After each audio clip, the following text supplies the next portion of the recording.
Hello and welcome to all the men and women of the West. I'm Joe, here with my co-host Dan. Hello and greetings. And we're back, and better than ever, baby.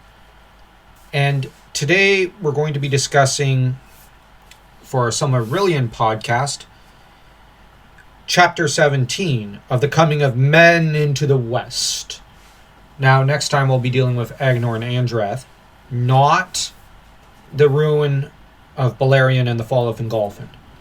Because really the Finrod Andrath discussion is very important, and it should have been included, and I consider it part of the Silmarillion, but for some reason Christopher flubbed up. And so we just kind of correct his mistake and include it in this podcast. But for now, there's enough content in just Chapter 17 to cover one video. So, or at least we could cover it in one video and just get it out there sooner for you all so that you have something to munch on until next time. Because Agnor and Andrath takes a while to read. Now, it's been 300 years since the arrival of the LOTR into Beleriand, and these days are called the Long Peace. Now, this is going to be relevant for later for the Andrath chapter, because Agnor played with her feelings. Something really nice to do. She pined after him for 50 years, but the claim was, well, I can't marry you and have kids with you because, well, we only have those in times of peace. But this is the long peace. Meep, meep, boom. Perfect gentleman. Yes. Actually, ladies, if you meet an Agnor, run screaming the other way. Don't stick around with him. He belongs on the streets. And yes, I don't like Agnor. I can't see a single thing to like about the character. And I really do pity Andrath. She pined for 50 years after someone who honestly didn't love her. And that's why I like to believe that when it comes to the elves, they have to earn the forgiveness of those they've wronged in order to come back. He's got to earn her forgiveness. So the power dynamic in a way has shifted. And the thing is, like I said, we'll see that he's street trash. Finrod's good person, but he makes excuses for his little brother. That said, Finrod Felagund would end up journeying east of Sirion and decided to go hunting with Maglor and Maethros, whom he was buddies with. Hey, if out of all the sons of Feanor, these are the two you'd want to be buddies with. The rest seem pretty psychotic. I'm just saying. But after a while, he got tired and decided to go check out the arid Linden and taking the dwarf road, which this is interesting because this means that the dwarves have been, I guess you could say, paving the roads, probably Roman style. And that adds a very different dynamic to how people typically interpret the history of Beleriand. So this means that dwarves had an advanced civilization all to themselves at this time. And contrary to the idiotic claim that the Silmarillion in-universe is little more than elvish propaganda, the elves do pay respect at quite a few points to the dwarves. Otherwise, they could have said, you see, this was a road, an elvish road. No, they actually mention this was a dwarf road. And we also got to bear in mind, we get a lot of dwarf lore in the Silmarillion already. So, weirdly, the dwarves and the elves in Tolkien's Legendarium are not in as much conflict as later fantasy, dwarves and elves, which is an interesting twist. That said, he crossed Gallion at the ford of Sarn Athrad, turned south over the upper streams of Asgar, and ended up north of Osiriand. Once there, he finds a campfire, a large one, and he would remain hidden, and it said that he beheld a strange people.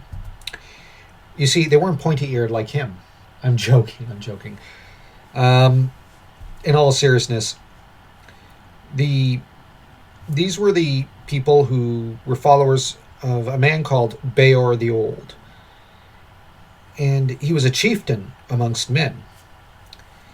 And he had led his people over the Blue Mountains and into Beleriand.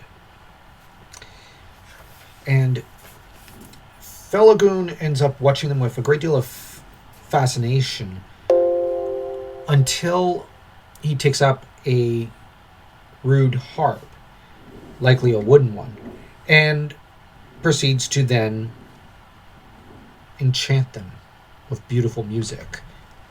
And the humans, rather than taking up arms or getting scared of him because, he snuck up on them while they were all asleep, they stare at him and are enraptured by him.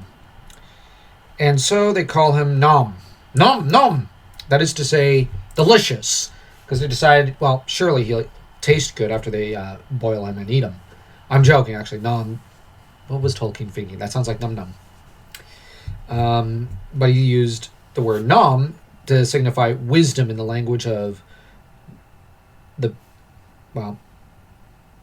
Eldar. I almost said the Noldor. But he was also named Nauman, the Wise. And, of course, he's already gathering too many names, actually, now that I think about it.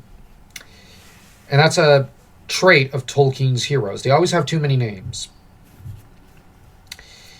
Now, it's not just they who are curious about him, but Felagund is curious about them and proceeds to ask them, where did you come from? Not in so many words, but the curiosity of where they come from does strike him. And, of course, Beor answers him, a darkness lies behind us, and we have turned our backs upon it, and we do not desire to return thither, even in thought. Westwards our hearts have been turned, and we believe that there we shall find light. And that's the thing. They don't find light in the West. Rather, they find a lot of darkness. And, of course, the scene of Finrod playing music for them is a very striking one. What did you think of that part? It was like an interesting form of kind of first contact. Curiosity. Music. Music. It's very Celtic. And fire. Wisdom shared between people. Fire is a symbol of knowledge. Well, fire and music. Do you know what these, and even elves, do you know what these are very popular in which culture? The Celts. Trust me, the imagery is very, very Irish. And yet Tolkien was English. And the English and the Celts have little in common, to be quite honest. There's a reason why when reading this, it felt like, here it is. Suddenly folk music started playing in my head. Yeah, I could see that. That said, Beor before this encounter was called Balin, but Beor means vassal in the tongue of his people. And he was to commit the rule of his people to his son, Baron. And, well, I should say Baron. That'd probably be a more apt pronunciation. And Beor would not return from Estelad, as he decided to go serve Felagund. As to Felagund, he would end up pretty shocked when Beor would fall many, many years later. But that's for later, as we have other men arriving on the scene as, well, they decide to follow Beor's tribesmen west. The trouble is that there was also some trouble between elves and men. Some would end up raising trouble, others would not. With one man saying, "Truly from the Dark King come all the evils from which we fled, but he seeks dominion over all Middle-earth. And whither now shall we turn, and he will not pursue us, unless he be vanquished here, or at least held in leaguer. Only by the valor of the Eldar is he restrained, and maybe it was for this purpose, to aid them at need, that we were brought into this land." To this Beric answered, "Let the Eldar look to it. Our lives are short enough." But there arose one who seemed to all to be Amlak, son of Imlok, speaking fell words that shook the hearts of all who heard him. "All this is but elvish lore, tales to beguile newcomers that are unwary. The sea has no shore. There is no light in the west. You have followed a fool fire of the elves to the end of the world. Which of you has seen the least of the gods? Who has beheld the Dark King in the north? Those who seek the dominion of Middle-earth are the Eldar. Greedy for wealth, they have delved in the earth for its secrets, and have steered to wrath the things that dwell beneath it, as they have ever done and ever shall. Let the orcs have the realm that is theirs, and we will have ours. There is room in the world, if the Eldar will let us be." Yeah, these are amongst many of the debates that men have. And the trouble is, they don't... Okay, they basically, in the long run, decide to just ally with the elves. But there are those who don't. Halidin, meanwhile, the leader of another tribe, heads west. And Halidin would prove himself fairly fearless. And he had twin children, Haleth, his daughter, and Haldar, his son. With Haldar and Halidin basically dying by orcs. Two orc hands. And Caranthier would look kindly upon men and would do Halith a great honor, and he offered to recompense her for her lost father and brother, and was to tell her, "If you will remove and dwell further north, there you shall have the friendship and protection of the Eldar, and free lands of your own." And she answers, because she decides, "No. But my mind is now set, Lord, to leave the shadow of the mountains and go west, whither others of our kin have gone." And this is very interesting, because I think she kind of understands and suspects that much as Caranthier is being nice to them, he's not exactly someone you ally with, because Caranthier has his flaws. He's, quite frankly, a little bit of a fruitcake. And I say that very, very nicely. He's a bit of a fruitcake. Well, bear in mind, he's one of them that went nuts over his oaths to his father, so I wouldn't trust him either. In turn, King Thingol would end up not allowing her passage through his realm exactly, but basically he would wonder if she might... he's basically worried she might side with the enemies of the Eldar. And Halef answers, "Where are Haldad and my father, and Haldar my brother? If the king of Doria fears a friendship between Haleth and those who have devoured her kin, then the thoughts of the Eldar are strange to men." Basically, if you think I would side with them,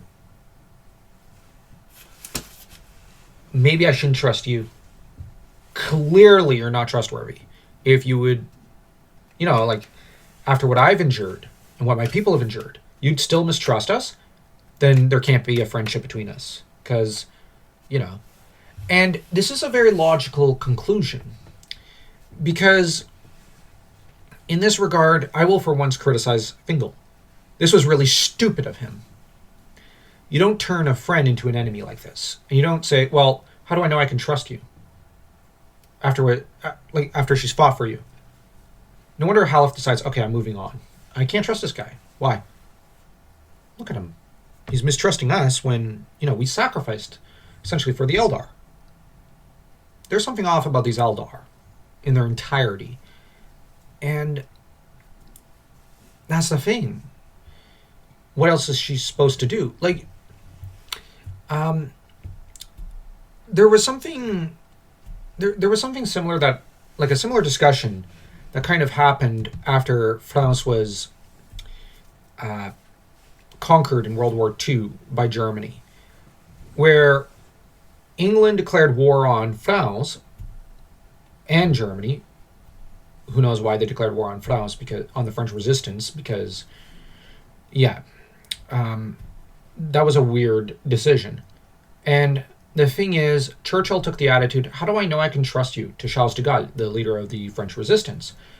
And de Gaulle was stunned and disbelieving of this attitude, and was later to tell, well, he often argued with Churchill, and when Churchill's wife said, how come you always pick a fight with us?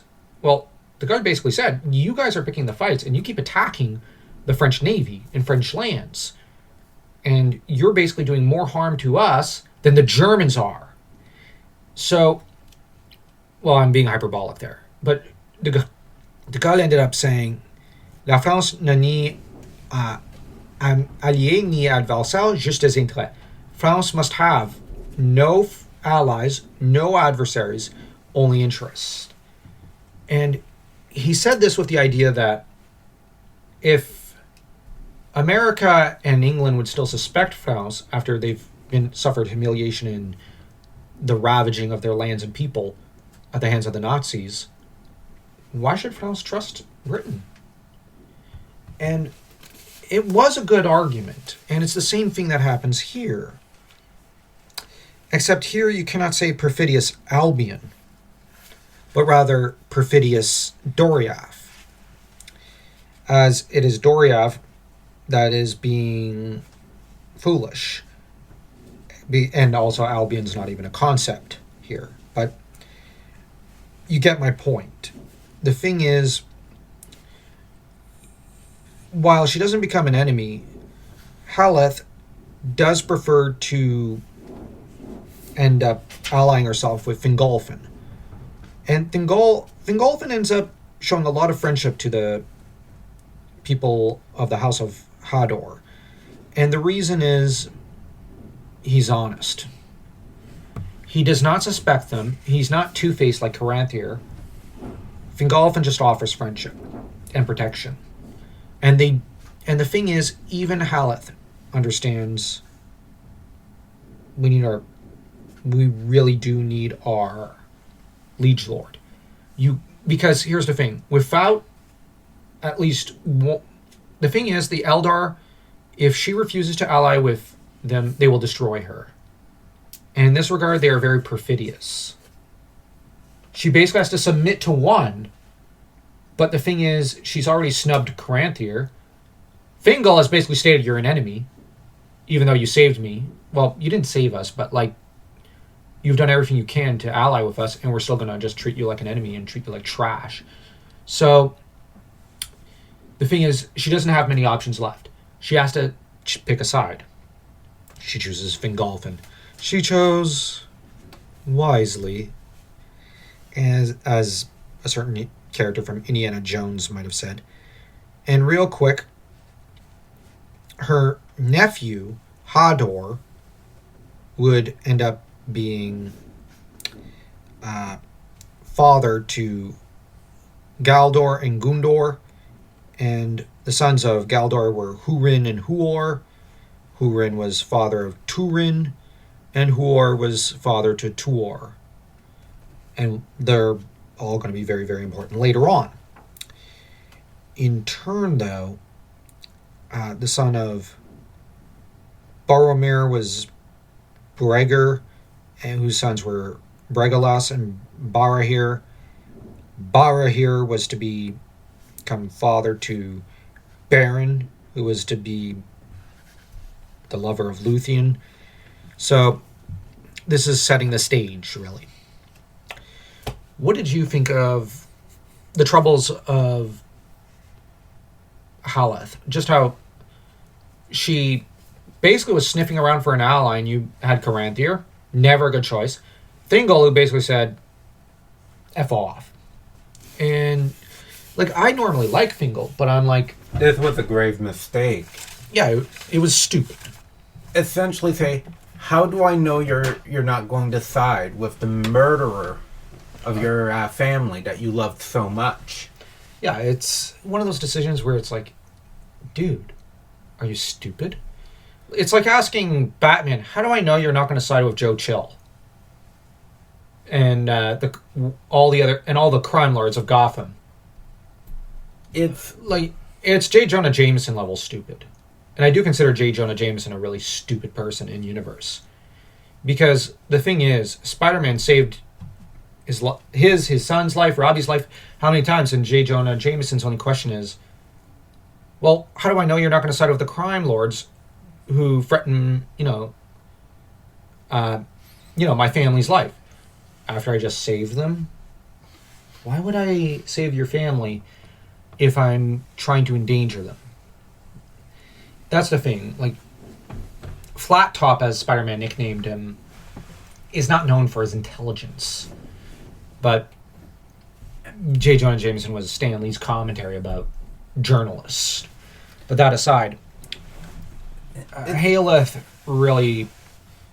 She had a run of bad luck. Until she ran into Fingolfin, who was a lot more polite and considerate. It's like she essentially lost her family, and generally a woman in her situation shouldn't be put in charge of men. Well, because she's got to be given time to grieve.